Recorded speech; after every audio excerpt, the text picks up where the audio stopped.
Bonjour. Je vous présente aujourd'hui le top 12 des meilleures telenovelas de ces dernières années. Bien sûr, il y a d'autres séries qui méritent d'être dans ce classement. N'hésitez pas à nous les partager dans les commentaires. Commençons avec la série Au cœur de la ville. Une série turque qui a rencontré un grand succès. Ali est un orphelin qui revient à Istanbul des années après le meurtre de sa mère. Il rencontre Derin, une charmante jeune femme dont il tombe amoureux.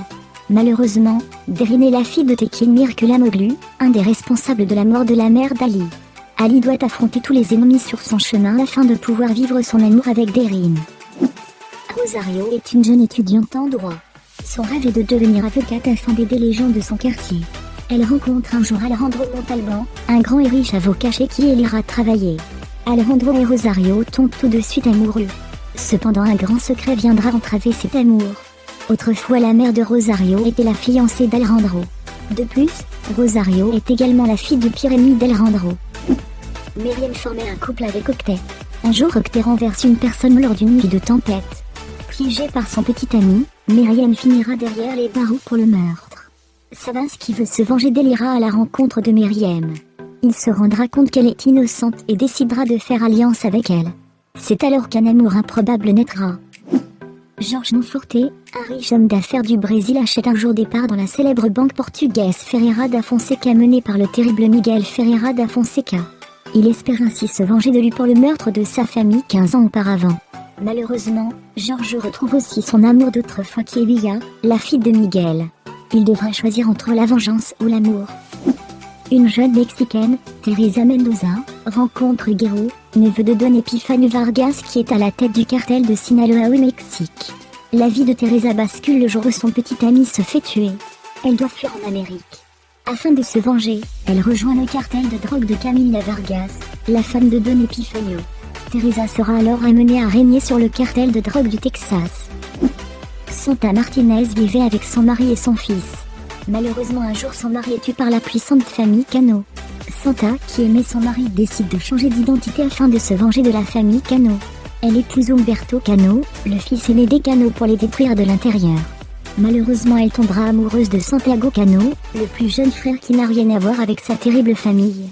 Santa devra mener sa vengeance contre une famille qu'elle déteste tout en aimant un Cano. Maria Rossi pensait épouser l'homme de sa vie, Alexandro Lombardo. Malheureusement, elle était la victime d'un plan diabolique. Celui qu'elle a épousé était en réalité Bruno, le demi-frère d'Alexandro. Il tenta de tuer son frère pour que l'héritage aille à Maria Rossi. Ainsi, il pouvait récupérer l'héritage avec Maria Rossi. Malheureusement, Alexandro survit et est amnésique. Il rencontre sa fausse femme et tomba amoureuse d'elle. Bruno n'a pas dit son dernier mot et compte bien reprendre l'héritage ainsi que Maria Rossi à Alexandro. Nous entrons dans le top 5 des telenovelas. Cavidan abandonne sa fille Sénète à la naissance. Elle grandira sans père ni mère dans un orphelinat, puis avec sa grand-mère. Le destin la réunira avec sa mère bien des années plus tard lorsqu'elle devient architecte dans l'entreprise Sawyer. La famille Sawyer est la nouvelle famille de Cavidan qui se nomme désormais Tarzo. Sénète fera aussi la rencontre de Selim dont elle tombera amoureuse. Mélissa, l'autre fille d'Arzo qui aime Selim, n'hésitera pas à s'allier avec sa mère pour détruire Sénète. Cara est une jeune orpheline qui vit avec son grand-père. Un jour, elle rencontre Gaël Montserrat et tombe amoureuse de lui. Elle se maria avec lui. Malheureusement, Gaël est violent et la frappe régulièrement. Sophia, la mère de Gaël, qui est une horrible femme qui aime que l'argent, découvrira que Clara possède des terres remplies d'émeraudes.